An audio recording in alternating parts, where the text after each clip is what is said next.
Hey, I want to give y'all this new paradigm shift that I've recently implemented into my life that I believe will help you guys as well. And before I get into this message, I want you guys to take this back to the Lord, because even though this works for me, this may not resonate for you guys in the season that you're in right now. And this new paradigm is called the 4-quarter strategy. Think of it like a basketball or a football game. It has 4 quarters and a pregame. So I can't tell you guys how much this has blessed me this past week. I'm talking more time management, better time management, more clarity, hearing God's voice more clear, better transition ability, and so forth, and more clear direction and more intimate time with God too. So this 4-quarter strategy is pretty self-explanatory. You got the first quarter, second quarter, third quarter, and fourth quarter. So what you would do is you would implement this by scoping out your day, as in like every phase of the day. You got the morning, the afternoon, the evening, and then the nighttime. But before every game, there's a pregame. So what I would do for my pregame before I start my first quarter is that I would listen to worship music. This is something that you guys can do as well. You can listen to worship music as soon as you wake up. It could be worship music or Christian rap, whatever fits your cup of tea. And so as soon as you wake up, before you check any other social media platforms, what you could do is you can grab your phone and then cut on some worship or Christian rap music and play that for the first 5 to 25 minutes of your day, by just sitting in your bed, just sitting in your bed with some earphones and having your eyes closed and just basking and soaking in the presence of God, stuff like that.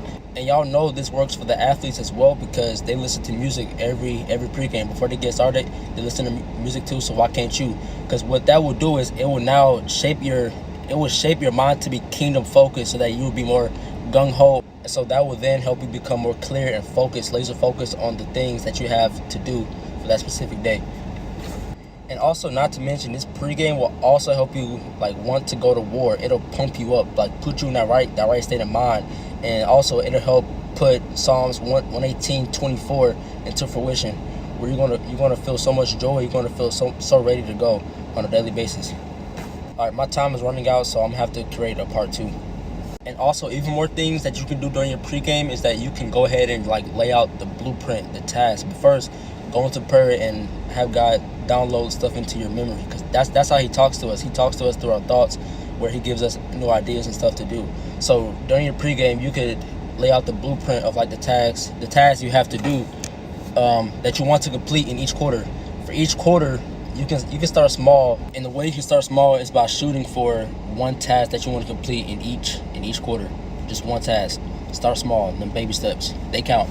And now after pregame, it's pretty simple from there. You start off with that one task that you want to shoot for. You complete that task, and then you aim for more. Then that's how you build more momentum. And as the day progresses, you're going to be so gung-ho. You're going to be so laser focused on everything that you have to do. It's going to be you're going to be so kingdom focused, where it's going to be less likely for you to be thrown off track. Because once you know what you're shooting for, you're going to make sure you don't have any type of stumbling blocks or anything in the way.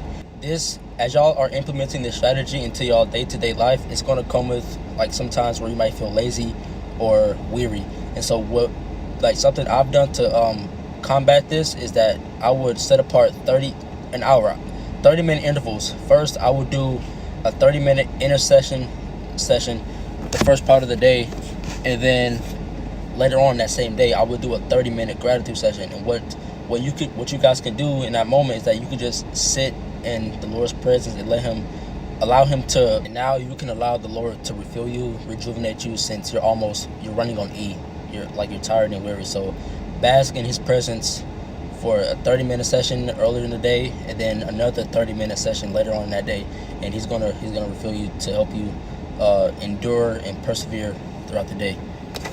And depending on your walk with God, you might have to start small. You can start small with a 5 to 15-minute gratitude session or intercession session, 5-10 minutes. Don't overlook the small steps. You can start small and work your way up from there. And also, another thing that you guys can do to rest, it depends on the season that you're in. You could partake in a Sabbath on every single Saturday. So now that'll help you relax from the work that you've done the previous week. Alright, I gotta make a part 3, so y'all stick around. Alright, this is part 3. So for context, you guys are gonna have to go back to the first 2 videos that I made about this. And also, with this new paradigm shift, it's going to help you become more kingdom driven. That is going to be much more difficult for you to fall back into your old sinful ways, because with this new paradigm shift, you have all of the tasks that you want to do in the first quarter, second quarter, third quarter, and fourth quarter. So now you're going to make that effort to make sure you don't have no type of stumbling blocks that'll get in your way to prevent you from completing everything that you have laid out for you to complete for this day. And stick around to the end of the video, because I'm gonna put a practical layout example of how y'all could structure y'all day. And so I'll leave y'all with this: take this back to the Lord in prayer and have him lead you in the direction that he needs you to go in. I'm just coming on here to give you guys a new paradigm shift that I believe will help you greatly. Be blessed.